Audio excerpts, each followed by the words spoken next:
Bonsoir à tous, ravi de vous retrouver, de vous accompagner pour cette nouvelle semaine à la une ce lundi. Plus de 200 vols annulés et des îles plongées dans leur isolement. La grève de la frappe semble sans issue à ce jour. Le dialogue est plus que jamais rompu entre le chef de l'exécutif et la frappe. Ce matin, les grévistes ont donc toqué à la porte du président de l'Assemblée. L'or rouge des Australes, lui, ne connaît pas la crise du mouvement social. Les livraisons de litchi en provenance des Australes sont bien assurées. Ce matin, plus de 7 tonnes ont été livrées à Tahiti. Faciliter l'accès au logement et à la propriété en allégeant la pression fiscale. C'est l'objectif du gouvernement qui a soumis de nouvelles lois fiscales à l'Assemblée. Des mesures jugées trop timides par l'opposition qui a déposé pas moins de 43 amendements. C'est une marque de reconnaissance sans précédent. Le rhum polynésien s'apprête à recevoir le précieux macaron jaune et bleu de l'IGP, l'indication géographique protégée. Le Saint Graal pour le syndicat des producteurs locaux après des années de recherche. Les déchets problématiques grandissant dans les îles. À Raiatea, une opération de collecte des encombrants a été organisée aujourd'hui. En 1 heure, plus de la moitié des bacs étaient saturés.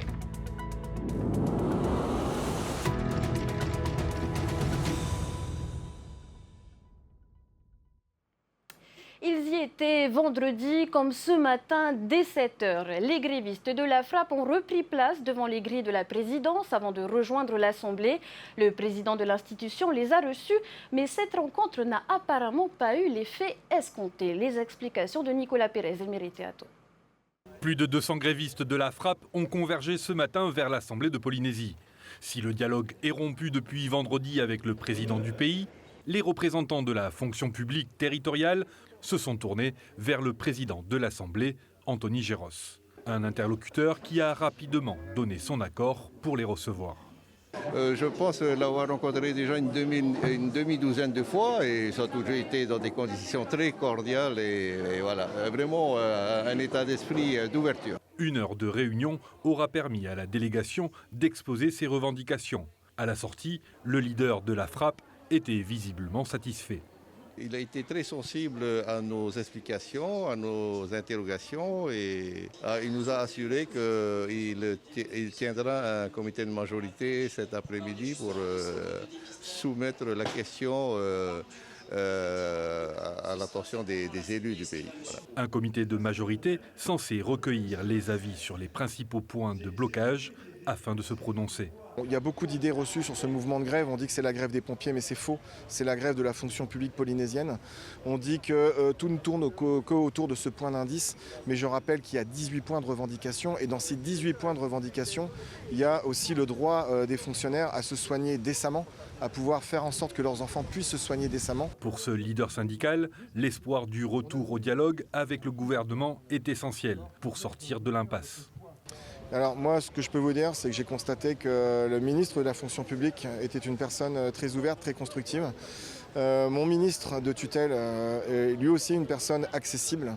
Je trouve étonnant que le président, qui est le reflet de cette majorité, ne le soit pas. Après, on est là pour discuter. Je pense moi, en tout cas, l'aperçu que j'ai eu de cette personne, c'est qu'il est capable aussi d'avoir un dialogue. Et je l'espère qu'il reviendra négocier avec nous.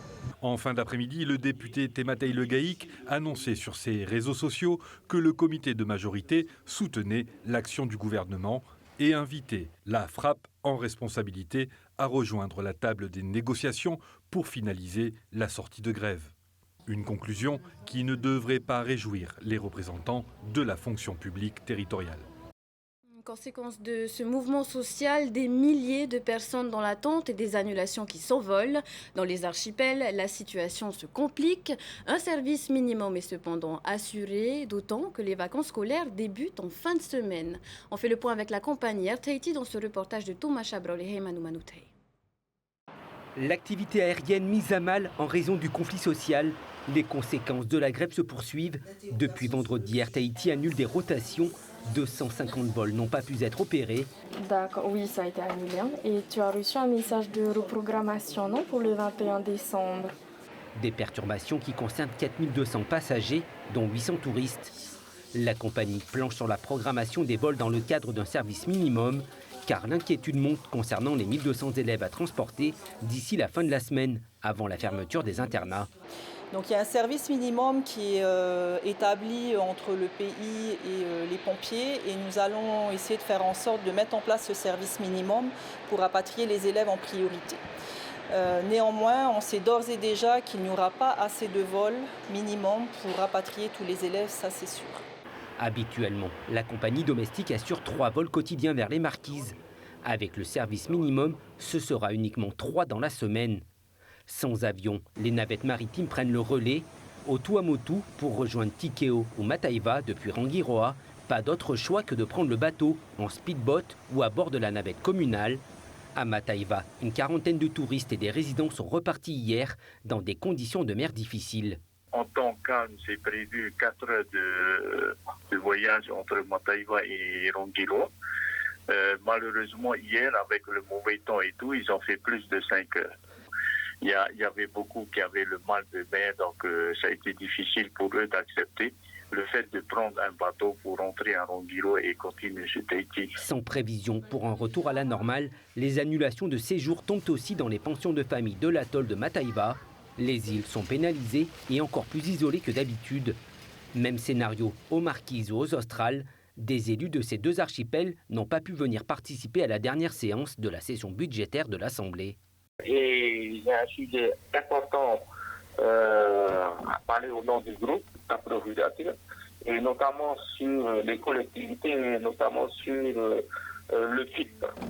Et donc mon intervention, je ne pourrai pas le faire et j'espère que demain, je vais pouvoir avoir un vol et mercredi, si c'est possible, puisque la séance est menée sur 3 jours.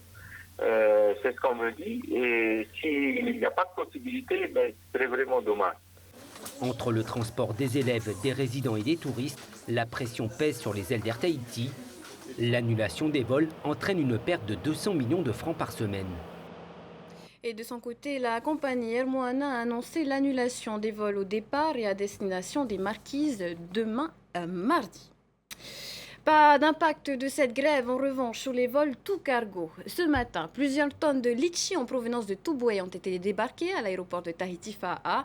Grossistes et clients peuvent être rassurés, les commandes sont arrivées et cette année, la saison est prometteuse, comme l'ont constaté Sophie Guébel et Veitya Renauta. Grâce au climat frais et humide, c'est sur l'île de Tubuai que la majorité des litchis sont cultivés et envoyés vers Tahiti. Sur le tarmac de l'aérodrome, ce matin, plus de 7 tonnes ont été chargées à bord de cet avion cargo, le 3e depuis début décembre. Toute l'équipe est là au complet, ils sont efficaces, motivés malgré la grève qui sévit en ce moment. On a essayé de mettre le maximum de litchi possible à bord en fonction de la masse centrage de l'avion. Et on est très content de pouvoir ramener du litchi à Tahiti et dans les îles pour les fêtes. Après 1h40 de vol, c'est une course contre la montre pour livrer les cartons de litchi à l'aéroport.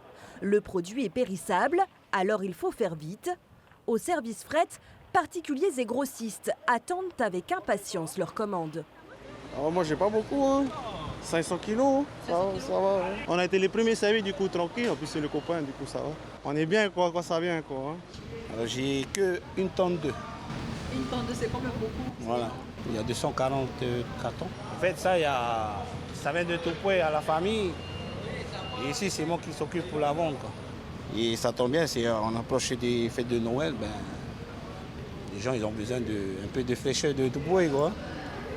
En tout, ce matin, 7,5 tonnes ont été débarquées et livrées.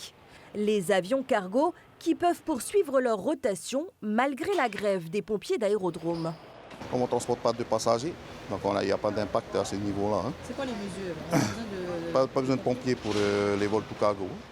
Au total, près de 50 tonnes de litchi en provenance des Australes seront livrées à Tahiti pour les fêtes de fin d'année, pour le plus grand bonheur des gourmands. L'actualité de ce lundi, c'est aussi l'ouverture des débats budgétaires dans l'hémicycle de l'Assemblée. Des mesures ont été proposées par le gouvernement pour faciliter l'accès au logement, comme l'abaissement des frais de notaire. Des réformes timides selon l'opposition. Le ministre de l'économie, lui, n'a pas écarté de futurs ajustements. Emma Mathieu nous en dit plus. Batterie de mesures fiscales à Tarahui ce matin, notamment sur l'accession à la propriété, comme l'exonération de taxes sur les matériaux de construction ou encore la baisse des droits d'enregistrement de 11 à 7%. Une mesure jugée positive mais encore insuffisante par les non-inscrits. Nous souhaitons que les baisses d'impôts qui sont proposées soient plus importantes, notamment sur les droits d'enregistrement. Nous avons proposé 5%, en proposant par ailleurs la recette financière qui permettrait de financer cette mesure. Et puis la deuxième chose, c'est le maintien du dispositif d'exonération de taxes sur les matériaux de construction. Le gouvernement, l'année dernière, avait rajouté de nombreuses taxes, donc il n'était plus exonéré. Et nous proposons de revenir au système antérieur et de faire en sorte que ce prix des matériaux de construction soit encore plus abaissé dans le contexte actuel. De son côté, la majorité met en garde contre les effets potentiellement inflationnistes d'une réduction plus importante des droits d'enregistrement. Il n'écarte pas la possibilité que les promoteurs augmentent leurs prix, faute de contrôle sur les prix de l'immobilier au Fénois. Mais selon le ministre, cette première baisse devrait permettre d'observer jusqu'à fin 2025 la réaction du marché. Tous les scénarios ont été envisagés, y compris effectivement baisser jusqu'à 5% comme l'a préconisé l'opposition. Mais évidemment un impact budgétaire important puisque c'était 1 milliard de pertes de recettes supplémentaires pour le budget du pays. Concertation avec les professionnels, notamment les notaires qui disent que 7% c'est déjà bien.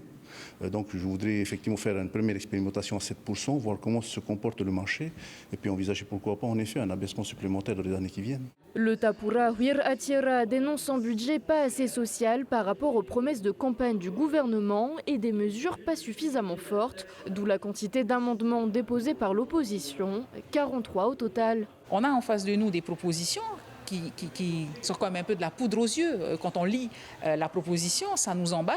Mais finalement, quand on regarde dans le détail, on se rend compte que ce n'est pas suffisant. On ne va pas au bout des choses. On nous invite à participer. On le fait activement. En face, on a un ministre qui nous suit, mais une majorité qui, elle, vote comme un seul homme, selon les instructions du président, certainement. Donc du coup, est-ce qu'on va continuer à participer aussi activement? Il y a de quoi s'interroger. Les discussions sur le budget 2025 se poursuivront demain et devraient s'étendre jusqu'à mercredi après-midi. Les débats promettent déjà d'être mouvementés sur la proposition de résolution appelant l'État à ouvrir le dialogue de décolonisation. Et puis au Rarumat-Ei, les producteurs de canne à sucre sont sur le point de récolter le fruit de 2 ans de travail intensif, l'indication géographique protégée. Une première pour une production locale, mais surtout la reconnaissance d'un savoir-faire maîtrisé et rigoureux.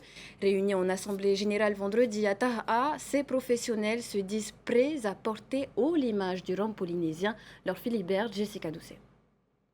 L'indication géographique protégée, un objectif que les producteurs de rhum du Fénois touchent du doigt.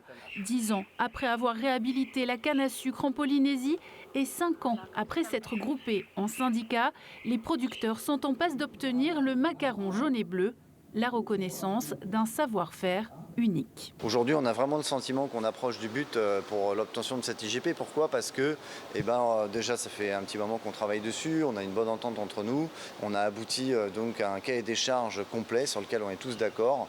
On travaille surtout de concert, main dans la main aujourd'hui avec la direction de l'agriculture qui soutient vraiment notre démarche et on peut dire que là, les pouvoirs publics sont vraiment à fond derrière nous, donc ça fait vraiment chaud au cœur. Et on est prêt d'aboutir parce que techniquement on est bon et donc il ne manque pas grand chose. 2-3 conseils des ministres pour valider notre démarche et puis on espère que on pourra être la toute première IG en Polynésie française. Réunie en assemblée générale à Taha vendredi, l'association des producteurs de canne à sucre soutient la démarche et unit ses forces avec celle de la filière rhum. Il faut marcher main dans la main, c'est-à-dire qu'il faut vraiment travailler de concert, nous les producteurs de rhum et les producteurs de canne. Sans canne, pas de rhum. Donc c'est très important pour nous, on les a intégrés dans notre syndicat et c'est très important pour nous de suivre leur assemblée générale et de les soutenir dans leur démarche. Une indication géographique, c'est la reconnaissance d'un produit selon certaines spécificités, naturellement dans un environnement géographique. Voilà, nous aujourd'hui on veut faire du rhum de Polynésie française parce que c'est en Polynésie française, mais il faut qu'il y ait un produit avec un savoir-faire bien spécifique qui soit consacré. L'IG va apporter une légitimité à tous les producteurs. La conséquence c'est quoi? C'est que celui qui veut faire du rhum de Tahiti demain, il sera obligé de le faire avec un vrai cahier des charges et de garantir que son produit tout est intégralement fait à Tahiti. À la clé, le développement encore plus important de la filière qui fait vivre aujourd'hui une centaine de familles. Le syndicat espère qu'elles seront 3000 à travailler dans le secteur grâce à l'impact de l'IGP. Que deviennent nos déchets une fois sortis de notre quartier et quel impact peuvent-ils avoir sur notre écosystème? Des questions sur lesquelles ont été sensibilisés des scolaires ce lundi au Moto Ovini à Fa'a. Comprendre pour mieux prévenir, une méthode qui a su captiver les plus jeunes. Leur Philibert était sur place. Ça tourne, ça refroidit, alors ça brasse les... C'est de l'aluminium. Mieux comprendre le monde qui les entoure pour mieux le respecter. Ces collégiens de Fa'a découvrent l'intérieur d'un ordinateur, un atelier qui les captive et l'occasion de leur apprendre à réparer plutôt que jeter. Quand on est jeune, on aime bien voir un peu qu'est-ce qu'il y a dans un ordinateur parce que ils n'ont pas forcément l'opportunité de voir qu'est-ce qu'il y a à l'intérieur. Ils se disent waouh, pour eux c'est une boîte magique.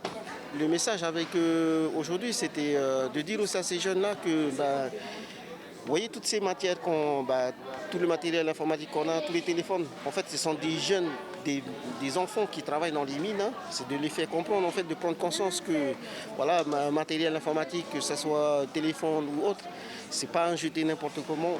On peut essayer de les revaloriser. Du coup, là, je viens de voir avec ces personnes. Hein. Du coup, je viens de voir que maintenant, on n'a plus besoin trop de jeter tout ce qui est matériel électrique et qu'on peut réutiliser. Soutenu par la commune de Fa'a et le contrat de ville, le projet de Mon quartier au Lagon éveille les plus jeunes sur l'impact de ce que nous jetons à travers des ateliers animés par Temana Otemoana, Aoa, Océania, FAS et Odewa. Ces élèves de CE1 apprennent par le jeu. Là, il y a 3 indices qu'il faudrait aller chercher. Dans quelle direction vous allez devoir partir? Là-bas. On estime qu'il y a 80% des déchets qu'on retrouve dans l'océan qui viennent du coup de la terre. Donc en effet, tous ces déchets, par exemple, quand il pleut ou quand il y a du vent, ils vont descendre et ils vont se retrouver dans le lagon. Et la problématique, c'est pas forcément les gros déchets, c'est le fait que petit à petit, ils vont devenir des petits morceaux, du microplastique. Et là, ça peut gêner les animaux qui peuvent ingérer du coup le plastique, tomber malade ou avoir des occlusions intestinales. Et il y a aussi la problématique avec les déchets où ils pourraient rester coincés en dessous, notamment les filets, ils pourraient rester coincés en dessous des filets. En plus de cette journée, Temana Otemoana organise des ramassages de déchets et une campagne d'affichage pour rappeler les éco-gestes. La question des déchets est une problématique accrue dans les îles. À Raiatea, une collecte des encombrants a été organisée en ce début de semaine par la communauté des communes de Hawaï. Une initiative qui a attiré les foules de bonne heure car la demande est forte. Reportage sur place signé Jessica Doucet. La file est longue, les bennes des véhicules débordent de déchets. Il faut dire que la population attendait cette collecte depuis des mois.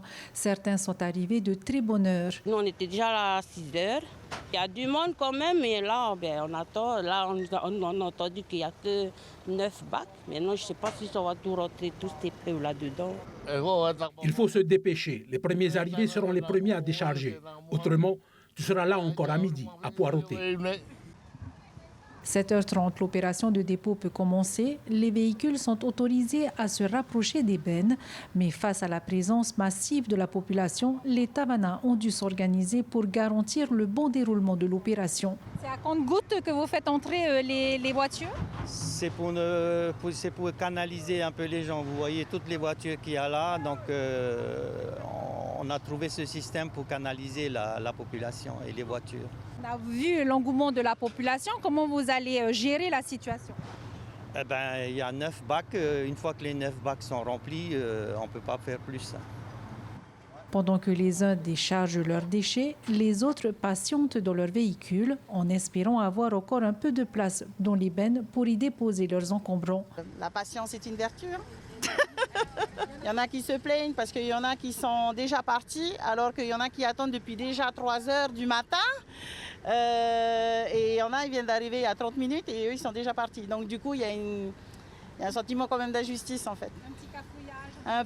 Un gros cafouillage au niveau de la circulation. L'essentiel, c'est de se débarrasser de ce qu'il y a dans les voitures, ce qu'il y a dans les coffres. Et après, là, on va bientôt passer, donc nous, ça va encore. À l'issue de la première heure, 5 bacs sur 9 sont déjà remplis, alors que la file d'attente est encore longue, créant un ralentissement sur la voie publique. À la fin de la collecte, faute de dépotoir, les déchets seront acheminés par le Tahiti Nui sur Tahiti. Voilà, c'est la fin de ce journal. Merci de l'avoir suivi.